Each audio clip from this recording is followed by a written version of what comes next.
This is the lecture for chronic neurological disorders covering various types of headaches. Headaches are one of the most common medical complaints that we hear. Most people experience them at some point in their life. They can affect anyone regardless of age, race, or gender. There aren't any particular risk factors to associate some individuals as getting headaches more often than others. Majority of headaches that we note are going to be what we call functional headaches. These are headaches that individuals may suffer from, yet can still carry out their activities of daily living. We classify headaches, first of all, into two types, either primary or secondary. A primary type of headache is one that is not caused by another disease or a medical issue. And as far as primary headaches go, we have three specific types of primary headaches, and which type of primary headache that a person is experiencing is based on the characteristics of that headache. And so we're going to take some time through each of the next slides to cover these different types of primary headaches and what those characteristics look like so that you can better understand that. On the other hand, a secondary headache is one that is caused by some other type of intracranial or extracranial disease. Certainly, a headache can be a symptom of a very serious illness. Oftentimes, secondary headaches may be the first sign or symptom of a serious illness.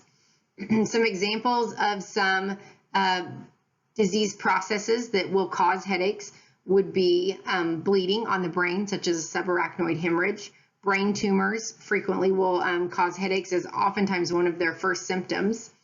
Any kind of vascular abnormality, trigeminal neuralgia, as we talked about in class, is something that can trigger headaches. Any kind of disease of the eyes, the nose, or the teeth, so an infected tooth, a sinus infection are all going to be other disease processes that would cause headaches. Systemic illnesses such as carbon monoxide poisoning, polycythemia vera are a couple of other disease processes that we can see with headaches being one of their primary symptoms. The first type of primary headache that we're going to look at is known as the tension type headache. This is a headache that is oftentimes caused by stress. It's one of the most common headaches that individuals would report. Many patients with tension type headaches gradually progress over years from a more episodic type of tension headache to chronic tension headaches. They will increase in frequency and as well as increase in intensity over time. This type of headache is generally associated with increased tension in the muscles of the face, neck, and scalp as well. The characteristics of the tension type headache are that the patients will usually describe the pain as a band around their head, creating constant pressure. They would usually describe that as a constant dull pressure. It may have some associated neck pain and some increased tone in both their cervical and neck muscles. Some other symptoms that the patient may report in conjunction with the band around their head is that they may report sensitivity to light, so your photophobia, or sound, which is your phonophobia. Tension type headaches do not involve nausea or vomiting, and there is no what we refer to as a prodrome period where there is some warning signs or indicators that the headache is about to come. Physical activity usually does not aggravate the symptoms of a tension type headache. The pain is generally anywhere from mild to moderate. Many patients can have combination migraine and tension type headaches with features of both headaches occurring simultaneously. It's also common for patients with a history of migraine headaches to experience tension type headaches in between their migraine attacks. We'll be talking about the migraine headache next. As far as the treatment for the tension type headache, symptomatic treatment such as acetaminophen or NSAID therapy is usually fairly effective. In more severe tension type headaches, they may have to resort to sedatives or muscle relaxants. Patients with chronic tension headaches may be placed on prophylactic treatment to prevent the recurrence, and that oftentimes is going to be tricyclic antidepressants such as amitriptyline or anticonvulsant therapy such as topiramate, which is also known as Topamax. The next type of headache we're going to look at is the migraine headache. For the most part, the etiology of migraine headaches is unknown. We do know that they oftentimes are precipitated or triggered by some type of an event. Some examples would be things such as menstruation, head trauma, physical exertion, fatigue, missed meals, possibly even the weather, and even maybe certain foods. Some foods that have been found to increase the likelihood of migraines in certain individuals would be things like chocolate, cheese, oranges, or red wine. There are some risk factors for migraines. A few that we know of are: one, family history, because about 70% of individuals with migraine headaches have a first-degree relative who also has a history of migraines. Some other risk factors that have been identified through research are that they are more likely in individuals with a high workload, individuals with a low level of education, and low socioeconomic status. Migraines are experienced either with or without an aura. The majority of migraines come without an aura. About 10% of migraine sufferers do report having an aura that comes along with or precedes their migraine headache. In individuals with migraines who have migraines with auras, they proceed through 4 stages. Those stages are known as the prodromal stage, the aura stage, the second stage, and the third stage. In the prodromal stage, the individual has a heightened awareness of their surroundings for possibly hours to days prior to the onset of the migraine. They may experience an increase in irritability, depression, they may have some food cravings, or possibly some GI disturbances like diarrhea or constipation. Following the prodromal stage, they'll move into the aura stage, which will develop over possibly several minutes up to an hour. They'll have some sort of abnormal sensory experience during the aura stage. It could be something such as tingling and numbness in their mouth, lips, face, or hands. They may report visual disturbances like light flashes or bright spots in their field of vision. Other individuals may report hearing voices or sounds. On average, most auras last about 10 to 30 minutes. Following the aura, they'll move immediately into what we call the second stage. Second stage is where this severe incapacitating headache sets in. This headache will intensify over several hours, and it will be accompanied by nausea, vomiting, and oftentimes vertigo. As they move into the third stage, it can be anywhere from 4 to 72 hours long. The headache's not completely gone, but it's rather dull.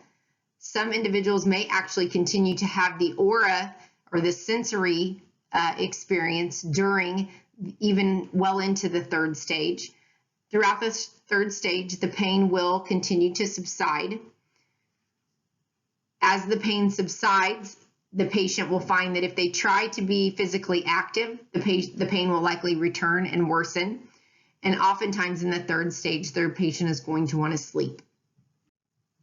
The most common characteristic of a migraine headache is that the individual will report recurring unilateral throbbing pain.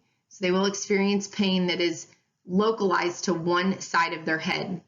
It's also common for the migraine pain to switch sides of the head from one migraine to the next. During the headache, some patients often hibernate as they seek shelter from noise, light, odors, people. The severity of the headache is varied from one individual to the next. Some migraines are disabling to the individual, some are not. There are no specific lab tests or radiologic tests that can be done to diagnose migraines. If atypical features present in conjunction with the migraine symptoms, they will likely do some additional testing just to rule out it being a secondary headache. The treatment for migraine headaches is both symptomatic and preventive. In regards to symptomatic treatment, individuals with mild to moderate headache pain can obtain relief usually with NSAID therapy, aspirin, or even possibly caffeine-containing combination analgesics.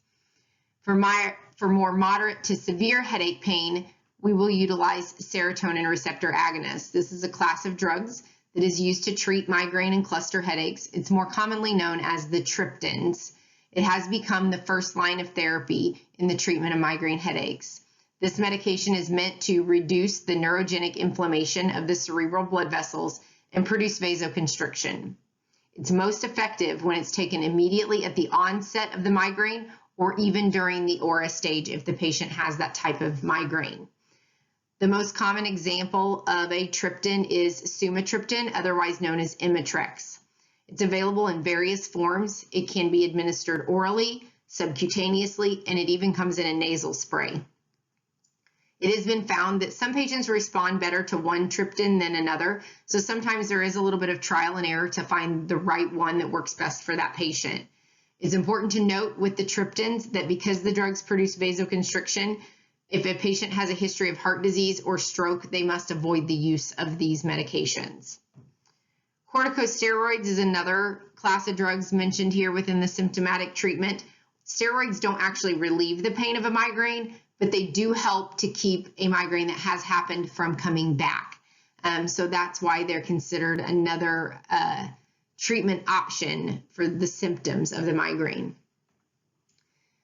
On the other hand, in regards to the preventive treatment, the decision to initiate this type of treatment is usually going to be determined based on the frequency and severity of the headaches, as well as how disabling the headaches are. So some options that we have for preventive measures for migraines are, first, antidepressant therapy. That is frequently used in migraine prophylaxis, and it's the tricyclic antidepressants that they oftentimes use, such as amitriptyline.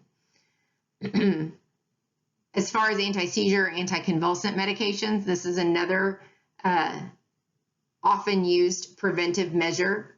The topiramate, it needs to be used, or the Topamax, it needs to be used daily for 2 to 3 months in order to reach its maximum effectiveness. Not all patients do become pain-free on this medication, and they may have to have additional anticonvulsant medications used in migraine prevention. Some other ones are sometimes gabapentin or Neurontin is another one that may be frequently used to manage prophylaxis of migraines. Another option that's becoming more popular is the injections of Botox. It's been found in some more recent studies that in patients who have chronic migraines lasting 4 hours or more that occur at least 15 days of each month, and the migraines are unresponsive to any other medication, may actually respond to the Botox therapy.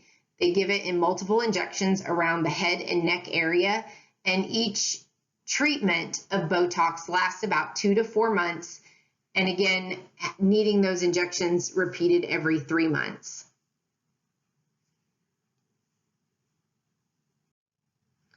It's important to note that it does usually take at least one full round of treatment. So 1 round of Botox injections, and about 2 to 3 months after that first round of Botox injections will the patient actually notice a reduction in the frequency and the severity of their migraine headaches. The last type of headache we have is known as the cluster headache. This is the rarest of the primary types of headaches. It comes on suddenly. It creates a sharp, stabbing pain, which contrasts the pulsating pain that most patients with migraines report. It's a very intense pain that can last anywhere from just a few minutes to a few hours, and that pain is usually located around one eye. It may have some radiation into the temple, forehead, cheek, nose, or gum area, and the patient may also exhibit some swelling around that eye. They may have some tearing of that eye. They may also have some flushing of their face, some drainage of fluid from their nose, and constriction of that pupil, in addition to the sharp stabbing pain in the eye. Oftentimes, this pain occurs in repeated episodes in the middle of the night. It's called a cluster headache because the attacks occur in clusters. The pain comes on and lasts for a few seconds each time, but keeps coming back repeatedly over and over. Some individuals can have them as often as 8 times a day. Other individuals may notice them every other day. They do find that the clusters do usually occur at the same time each day and even in the same seasons of the year. A lot of individuals with cluster headaches report that they'll last daily from 2 weeks to 3 months, and then may even go into remission for months or years. There are some triggers that have been found to increase the likelihood of cluster headaches occurring. Alcohol consumption, strong odors, and weather changes are among the most common. Because cluster headaches occur suddenly and often at night, and because they don't last very long, it's very difficult to treat cluster headaches with drug therapy. We have some suggestions listed here on your slide as possibilities for preventive therapy, but they're not always very effective. The one approach that we know as symptomatic treatment is the use of oxygen therapy. The best acute treatment is to inhale 100% oxygen at 6 to 8 liters per minute for about 10 to 20 minutes. Obviously, the drawback to this is that if this individual is waking up with these headaches in the middle of the night at home, they won't have an oxygen source readily available. They would have to go to a healthcare facility to get access to the oxygen. Another option is the administration of intranasal lidocaine. They found that can help as well to decrease the severity of the cluster headaches.